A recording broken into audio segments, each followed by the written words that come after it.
Hello there, everybody, and welcome back to CirclingSeattleSports on Converge Media. We're in August, finally, and things are just around the corner. Some different seasons. I mean, hockey's coming around the corner. Seahawks are knocking on the door here. Still people in playoff races. The Storm are in the playoffs officially.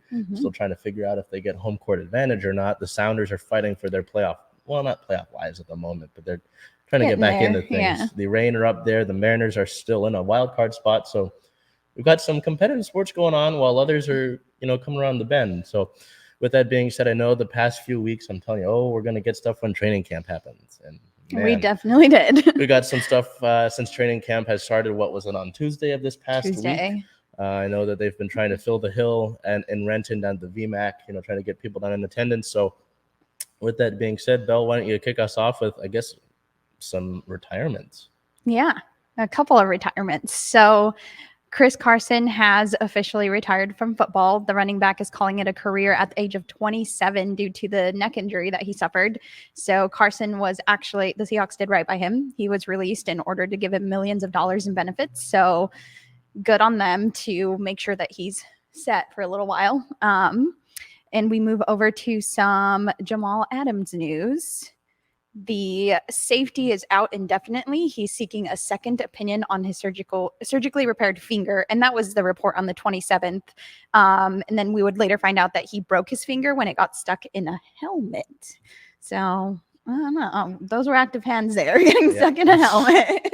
And then on the 31st, it was reported that Adams will be available for Monday. He will not get surgery. He will wear a club in practice and will have a special cast for games. So going to play through it. And then if he happens to need surgery, it will be in the off season. So I know that's, because that trade was obviously a big deal, right? You sent 2 first-rounders over to the Jets. Right. Bradley McDougald, who was a solid safety when he was with the Seahawks.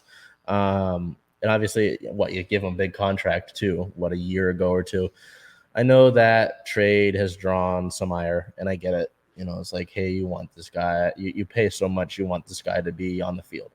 I feel like he's gotten a bad rap considering the injuries, and it's tough.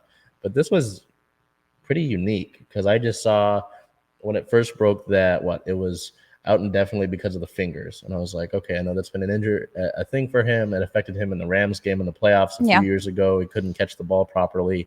You just want him to be healthy at the end of the day. I get that there's nothing necessarily you're playing for this year. You're not necessarily gunning for a division title. You're kind of retooling, and I know that Schneider and Carroll have said we're going to be a competitive football team.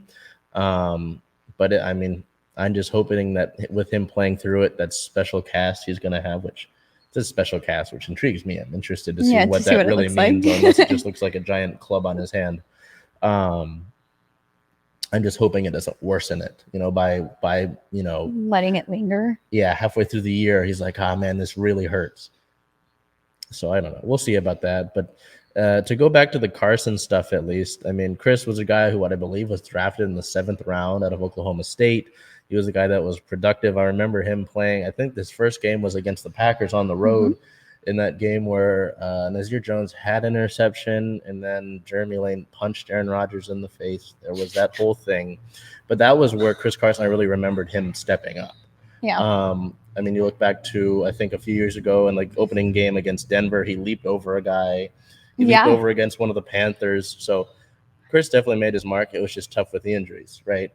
And then you and I talked about it when the news broke.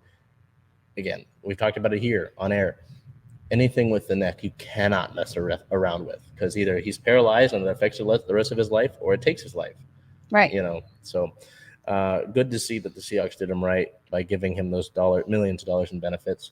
But obviously sucks because I'm sure he'd want to be out there. I know we'd been waiting on an update, and we did get one. So a thank you to Chris that all he contributed because he was fun to watch when he was on the field. He was. So. And we were talking about previously about that 1-2 punch with him and Penny in that position. Yeah. So it kind of, obviously we're going to miss his presence on the field, but like you said, health and life in general is prioritized for sure. So we will move on to some more team notes here. There is news on DK Metcalf, finally. So he did hold out in training camp. He was not participating. He couldn't participate because of that contract extension not being in play yet.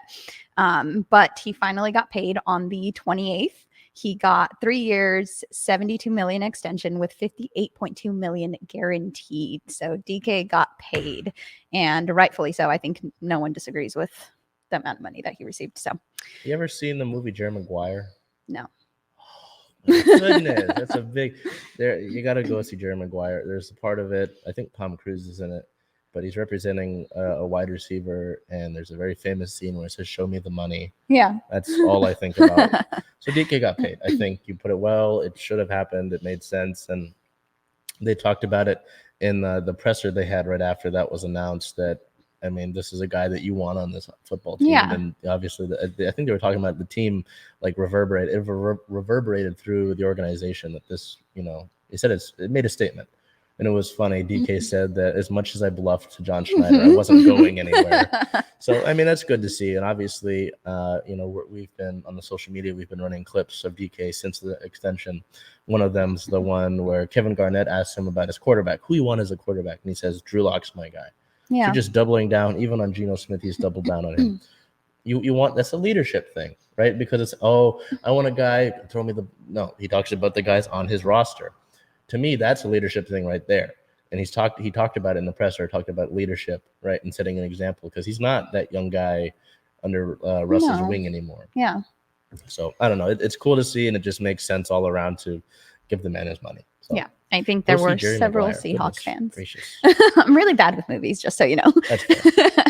On the 27th, KJ Wright signed a one-day deal with Seattle to finish his career. He would retire a Seahawk. He started 154 of his 159 career games as a Seahawk from 2011 to 2020. He's a 12-year veteran out of Mississippi State University, had a total of 860 tackles, 13.5 sacks, 43 pass deflections, 3 interceptions, and 11 forced fumbles. And of course, was a Super Bowl champion and Pro Bowler. So congrats to him on retirement. That was, I mean, it kind of made the most sense. I paid attention to these press conferences, or I tried to. With KJ, he made it a point. He said, I'm going to take a fall off because I haven't had to fall off since, I think he said, like middle school, which is insane. But he said he's not going to coach, which I was thinking that was his next step. He said, I'll be in the organization however they'll want me, but I don't want to coach. I was like, because he said, he talked about the commitment that is like showing up early and kind of doing what he did as a player. It's just a lot. He didn't really want to necessarily be away from his family as much in that regard. So that makes sense. But I think, I think he would have had a great, he may still coach because, you never know.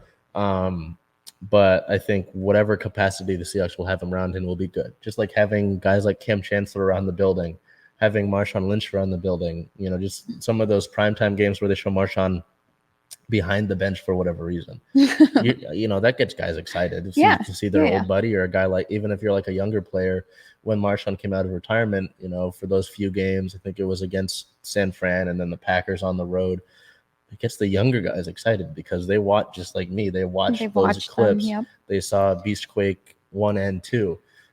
So it's just having these guys that are positive. And he talked about some of the former Seahawks from that Super Bowl team that still live in the area, like Richard Sherman, like Jermaine Kearse, like Doug Baldwin. You say what you will about Pete Carroll and all that, but when it sets a culture where you want to stay in this area, even KJ Wright from Mississippi, right? Richard's from California, so it's not that far of a move. But when something like that, I don't know. It's a good look on the organization, at least. So definitely. That also leads into your next thing here, where it seems like there's a little trend here for a few days where guys decided to get their little day and finish out their career. On the 29th, JR Sweezy also signed a one-day deal to retire as a Seahawk. He played 117 games and was a 9-year veteran, also a Super Bowl champ. On the 1st, the Seahawks were valued as the 19th highest team in North American sports. They were valued at $4.39 billion. Can you fathom that much money? No. So there's that. And then this was just about, 30 minutes ago, it was announced that Seahawks head coach Pete Carroll has tested positive for COVID-19. So The official statement from the team said that he's experiencing mild symptoms and he's going to be participating in practice virtually. So obviously, the utmost importance is to stay healthy, Right. and essentially snuff it out, deal with it, have it done as a quarantine works. But it's and I'm not ragging on it. I'm just pointing out that it's been interesting to see how, during 2020, the Seahawks did such a great job of avoiding no COVID cases. I think they were the only team in the NFL to not have a COVID case. Last year here and there, which I get, it's 2 years trying to go without that thing is tough. Right. But then Pete gets it. So, obviously hoping that, working on that, avoiding that, and making sure that Pete's all right at the end of the day. Yeah, So, it also feels like there's been like an uptake in COVID cases recently. So yeah, that's for other shows on Converge to take care of. We're just the sports people. Well, we'll see. Hopefully, there aren't any more dominoes that fall after Pete Carroll gets diagnosed. So, moving on to some league news here. On the 26th, Julio Jones would sign with the Buccaneers. So we're giving Tom Brady another threat here. He signs a 1-year deal. See how much gas he has left in the tank. Yeah. Because I think the Titans released him. I don't think I'd underestimate Julio Jones, though. Not with Tom Brady. No. On the 28th, Kyler Murray's study clause was removed. So the Cardinals have taken out the independent study clause from Murray's new deal. That was, I think, a 4-hour-a-week study clause. Yeah. So that's since been removed. On the 31st, it was reported that the Watson ruling was set for Monday and that NFL disciplinary officer Sue L. Robinson would issue a decision on Browns QB's hearing today. Since then, we've actually received the ruling. So Deshaun Watson will serve a 6-game suspension for violating the NFL's personal conduct policy. And the only thing I'm going to do here is it's kind of stating my opinion on it, but I will compare it to other suspensions that we've heard of. So DeAndre Hopkins has gotten the 6-game suspension for the PD enhancers. So, and then Calvin Ridley is suspended for the whole season for gambling. So I don't know. Doesn't seem like the punishment fits here. Doesn't quite add up. Yeah. So I know that I think we've talked about it before, right? And it's just because it's league news, we have to look at it, unfortunately, right? I would just prefer this guy doesn't play at all. Yeah. Again. And it's just really, you start to look at some of the clauses in this ruling. I know that the NFL will further look at the ruling and see if they want to pursue that. Because I believe this is a recommendation. I don't know if it's because it's Sue L. Robinson's decision, right? It's not, I don't think that's the NFL's officially stamp on it. Yeah. Because I think what I read was that the NFL will look at it and they'll review it. So there could be more that comes into play, but the ruling was, there wasn't enough evidence, which, words we can't use on air today.